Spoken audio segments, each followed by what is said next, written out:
자, 한동훈 비대위원장은 전국 순회를 하면서 정치개혁에 대한 메시지도 계속 내놓고 있죠. 자, 몇 가지 다시 전해드리면 첫 번째가 바로 그 국회의원 불체포 특권 포기였습니다. 이재명 대표를 겨냥한. 두 번째도 금고형 이상 확정되면 그 전에 뭐 재판받을 때 받았던 세비 다 돌려받게 하겠다. 반납하게 하겠다. 그리고 세 번째는 국민의힘의 귀책 사유로 뭐 강서구청장 선거, 뭐 그전에 서울시장, 부산시장 민주당도 마찬가지였습니다만 자기네들이 잘못해서 선거 다시 하는데 여기에 공천을 또 준다? 그러지 않겠다. 약속한 겁니다. 그리고 네 번째가 나옵니다. 사실 이건 처음 나온 건 아니에요. 근데 주목받습니다. 선거 직전에 아마 출마할 때 이 약속 해야 될지도 모르겠습니다. 바로 이겁니다. 지금 국회의원 수 300명 적정한지 아니면 줄여야 하는지 사실 우리는 국민들께서 어떻게 생각하실지 답을 이미 오래전부터 알고 있습니다. 문제는 실천할 만한 의지와 결의가 있는 정당이냐 그렇지 않느냐의 차이입니다.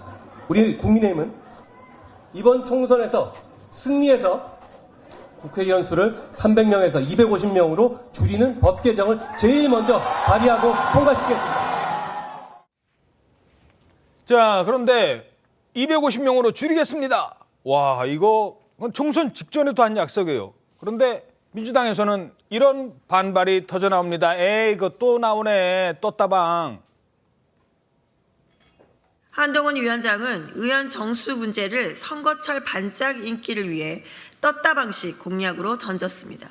대단히 무책임할 뿐더러 그 근저에 정치 혐오가 담겨 있습니다. 정치 혐오를 부추기는 것이 한동훈 위원장식의 정치 개혁입니까?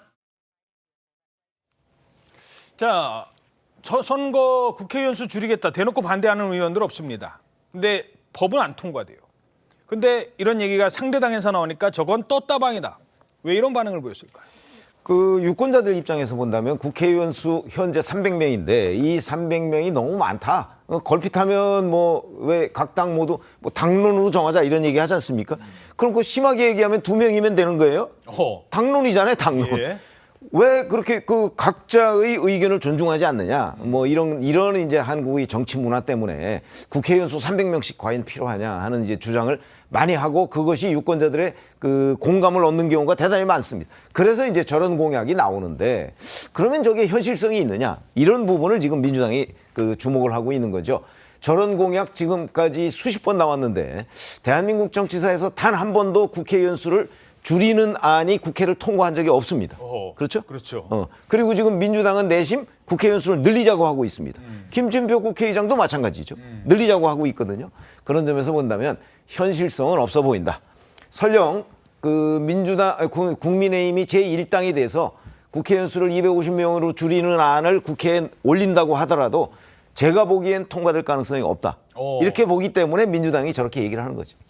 사실 의원수 줄이자는 주장에 많은 국민들이 찬성을 해요. 의원들도 대놓고 반대는 못합니다. 그런데 정작 줄이면 뭐부터 줄이죠? 뭐 비례대표 줄이지만 지역도 통합해야 돼요. 이러면서 복잡해지는 거예요. 그건 아니지. 우리 동네를 왜 통합하는데. 이런 얘기 나와요. 실제는. 자, 이게 쉽게 풀릴 문제는 아닐 것 같아요. 지금까지 그러니까 이런 국회의원 수를 줄이자는 게 국민 대다수의 일반적 정서인 건 틀림없습니다. 그런데 이제 지난 김진표 국회의장이 주도해서 한 3주 정도 국민들이 공론 토론을 했어요. 그 과정을 충분히 이제 전문가와 함께 협의하고 토론하고 또 반박해서 다시 정리하고 그래서 그렇게 나온 결론이 뭐냐면 한 60%의 그때 당시에 공론 토론에 참여한 500인 중에서는 그래도 한 60% 정도가 지금 이 수준을 유지하거나 좀 더 늘려야 한다. 이쪽이 좀 더 많았거든요. 그러니까 예. 자세히 보면 뭐냐면 우리 사회에서 선출 권력과 시험 권력이 부딪히는 곳이 국회와 정부 관계입니다. 우리나라 예산을 다루는 건 다 기재부라고 하는 관료들이 다루는데 이들의 감시 통제를 누가 합니까? 국회의원이 해야 되잖아요. 이 국회의원 수가 적으면 적을수록 좋아요. 그런 관점에서 보면 뭔가 효율적인 것 같지만 감시 를 하고 그것에 견제해야 될 입장에서 보면 많아야 하고요. 또 우리나라가 OECD 같은 경우에 한 5만 명당 국회의원이 한 명입니다. 그래서 보통 한 500명, 600명 정도 국회의원을 가지고 있는데 우리나라는 그보다 턱없이 적거든요. 예. 우리는 지금 17만 명에 한 명입니다. 그러니까 그런 정도로 숫자가 적은데 핵심은 숫자가 아니라 일을 얼마나 잘하느냐, 유능하게 만들. 그러니까 유능한 국회의원을 뽑으려면 정치개혁에서 선거법, 즉 국회의원의 정책 공약을 잘 준비된 사람을 뽑을 수 있는 그런 선거제도를 개선하는 게 더 우선이지 수를 줄이는 건 아닙니다. 그래서 지금 이제 국회가 1년에 한 안양시 정도의 예산을 쓰고 있는데 이 정도를 통해서 전체의 230개의 지자체 중에 하나에 불과할 정도의 예산은 적습니다. 국민 여러분들이 너무 국회의원 욕하지 마시고요. 국회의원들도 열심히 일할 수 있게 만들어주는 그런 제도가 필요하다고 생각합니다. 아, 너무 욕하면 안 된다고. 예, 예, 어떻게 보십니까? 근데 물론 이제 국회의원 수를 줄이자는 게 현실적으로 어려울 수 있죠. 더구나 선거구 획정에 관한 문제도 있고요. 또 비례대표냐 지역구냐 이런 문제 있어요. 그런데 우리가 기존의 정치관념에 의하면 이전에 한 번도 이게 선거한 적이 없다거나 국회의원들이 반대할 것이다. 그래서 안 될 것이다. 그건 저는 고정관념이라고 봐요. 그래서 저희가 한동훈 위원장이 이것을 던졌고, 예. 뭐 이루어지지 않을 수도 있죠. 물리적으로. 그렇지만 이것을 이뤄내냐 안 이뤄내냐 내년 총선 이후에 한동훈 장관이 지키냐 안 지키냐 이런 문제예요. 선거에서 이기면이라는 조건은 있어요. 그렇죠. 아니 뭐 그 전에도 민주당이 뭐 원하면 하겠다고 했는데 이제 그 가능성은 거의 없는 거 아닙니까? 그러면 이거 자체를 갖다가 이제까지도 지키지 않았으니까 안 지켜질 것이다. 국회의원들이 자기 밖으로 찾기 때문에 안 할 것이다. 이런 관념이 있으면 사실 이러한 정치 개혁이 이루어지지 않는다는 말씀 좀 드리고 싶고 2000년도에도 계속 줄이는 문제가 있었는데 일부 좀 줄였어요. 273명으로. 다음에 회귀가 됐지만 근데 저렇게 줄일 수 있느냐 없느냐는 결국은 여론이라고 보거든요. 총선 끝나고 국민의 여론이 너무나 강하면 사실은 정치인들은 그걸 따를 수밖에 없다고 봐요. 그래서 알겠습니다. 일단 화두를 던지고 시도를 하는 게 중요하다. 저는 그렇게 봅니다. 예. 자, 지금까지는 한동훈 위원장의 약속입니다. 그렇게 하겠다. 실제 약속한 대로 이루어지는지는 또 결과를 보고 평가를 받겠죠. 첫 번째 평가를 받는 게 뭘까요? 아마 그 첫 번째 평가는 곧 다음 달부터는 눈각이 띌 공천 작업일 것으로 보입니다. 국민의힘 공천관리위원회 이렇게 얘기했습니다. 자, 물갈이가 불가피하다고 강조합니다. 퍼센트의 문제가 아니라 내용의 문제라고 생각을 합니다. 네네. 어느 정도의 어떤 그 교체랄까 물갈이랄까 이런 것은 불가피한 측면이 있고 그런데 과연 어떤 내용으로 하느냐. 예를 들면 힘없는 사람들 다 쳐내고 힘센 사람들 다 남아있으면서 숫자만 맞추면 그것이 개혁이냐. 네. 그렇게 보이지는 않거든요. 적어도 큰 틀에서는 저희 당의 어떤 개혁 이런 방향성과 그 일치하는 쪽으로 갈 것이다. 이렇게 생각합니다. 자, 공천관리위원회가 전반적인 방향을 발표했습니다. 오늘자 중앙일보 6면 보시겠습니다. 자, 여기에 바로 물갈이 대상이 나옵니다. 동일 지역 3선 이상 최대 35% 감점 주겠다. 자, 35% 감점 받고 정치 신인과 싸워야 됩니다. 이러면서 여당의 물갈이가 현실화될까? 자, 어떤 내용입니까? 예, 일단은 하위 그 10% 국회의원에 향해서는 공천 배제 방침을 내리겠다고 했는데요. 내부 국회의원 비중으로 따지면 한 7명 정도 되는 걸로 지금 카운팅이 되고 있습니다. 예. 하위 10%는 그렇고 10%를 초과하고 30% 이하의 평가를 받은 현역 의원들에게는 20% 감산, 그리고 또 경선 득표율에서 3선 이상 동일 지역구의 현역 의원인 경우에는 15%를 감산하는 방안 이렇게 마련했습니다. 그러니까 예를 들어 국회의원 평가에서 하위 10%를 초과하고 30% 이하로 평가를 받은 데다가 동일 지역구 3선 이상을 한 현역 의원이라면 총 합쳐서 35%가량의 득표율에서 감산하는 페널티를 얻게 되는 겁니다.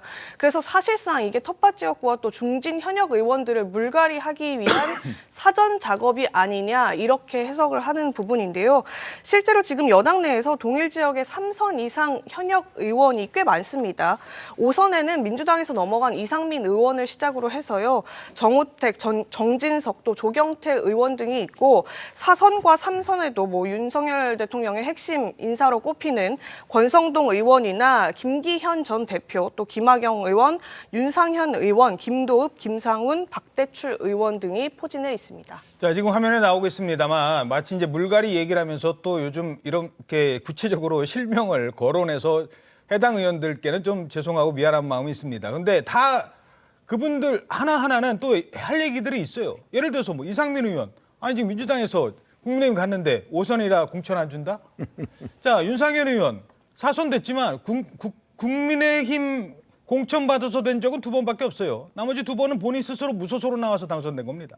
할 말들이 많은 분들이에요. 개인적으로 따지면. 자, 이래서 좀 죄송하긴 한데 근데 중진들의 물갈이를 피할 수는 없고 뭔가 새로운 게 바뀌고 변화를 보여줘야 된다면 이거 어려운 문제긴 합니다만 어떻게 보십니까? 중진들을 물갈이 한다고 해서 자, 몇 선 이상은 몇 퍼센트 감점. 예를 들어서 35% 감산이라는 얘기는 사실상 컷오프와 같은 겁니다. 35% 이상 이겨야 돼요. 그러니까 사실상 컷오프나 마찬가지라고요. 마찬가지죠. 저 상황이 되면 저 중진들이라는 사람들이 과연 경선에 임할까요? 저는 경선 자체를 임하지 않고 그냥 탈당해버릴 가능성이 높다고 봅니다. 오호. 그럴 경우에 이 사람들을 어떻게 탈당해서, 왜냐하면 경선에 일단 임하면 거기서 진 다음에는 탈당을 못 하거든요. 예. 출마를 못 합니다, 아예. 그렇기 때문에 아예 경선을 포기하고 탈당을 해버리면 출마를 할 수 있습니다. 그렇죠? 그런 상황이 되지 않을까. 이거를 지금 국민의힘 비대위에서 막을 수 있을까, 과연. 무슨 재주로 막느냐. 예. 정치는 철저히 현실입니다. 그래서 35% 감삼이라는 게 좋은데, 예. 자, 좋은데, 예를 들어서 저렇게 갔을 경우에 중진들이 거기에 전부 승복할 것이냐, 아니면 탈당해서 다른 데로 가거나 무소속으로 나올 것이냐. 제3지대나 무소속 나오면 대단히 중요하죠. 그렇게 됐을 경우에 국민의힘은 어디 가서 당선될 수 있을까요? 이런 점 때문에 제가 보건대는 저것이 조금 더 정교하게 다듬어져서 이제 공천 관리를 해야 되는 상황이지, 지금 저렇게 원칙대로 감산하겠다 그러면 중진들 다 내놔라 이 얘기인데, 딱 한 군데만 얘기해 보죠. 아까 말씀하신 윤상현 의원의 경우, 자, 그 지역에서 윤상현 의원이 빠졌을 때 국민의힘이 누구를 갖다가 그 지역에 공천한들 과연 당선될 수 있을 것인가? 지난번에 인천시장 투명해요. 지난번에 안상수 전 인천시장이 그 지역에 갔는데도 무소속으로 나왔던 윤상현 의원한테 진 거잖아요. 예. 이런 것들이 현실이다. 저는 조금 더 국민의힘 공천관리위원회가 현실에 눈을 떴으면 좋겠다, 이런 판단이 됩니다. 예. 어떻게 보십니까? 일단 이렇게 가면 이제 제3지대로 모인다면 전직 당대표들이 다 모일 것 같아요. 그러면 뭐 경우에 따라서 한 6명 정도까지도 모일 수 있다, 이런 이야기가 나올 수도 있는데, 오호. 만약에 이제 뭐 영남 이런 데서 탈당하시는 분들이 이제 무소속으로 나올 가능성이 좀 더 높겠죠. 현실적으로 꼭 제3지대가 모인다는 것보다도. 그래서 정치가 마치 이런 것들에 의해서 지형 변화가 일어날 가능성이 있는 것 같고, 그런 측면에서 보면 국민의힘의 이 공천이 최대한 시간을 끌 것 같다.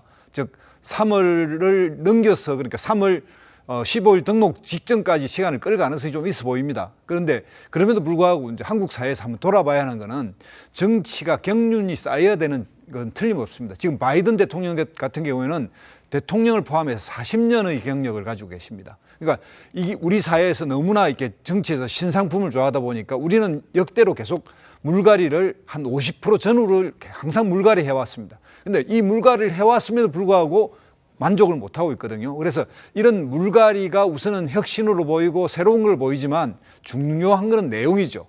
어떤 나라를 만들겠다는 비전을 가진 사람들을 뽑느냐, 정말 이름만 유명하고 예. 그냥 대중들이 좋아하는 사람만 뽑아서 물갈이하면 그래봤자 국회가 더 유능해지지는 않습니다. 그런 점을 좀 주목해야 된다고 생각합니다. 알겠습니다.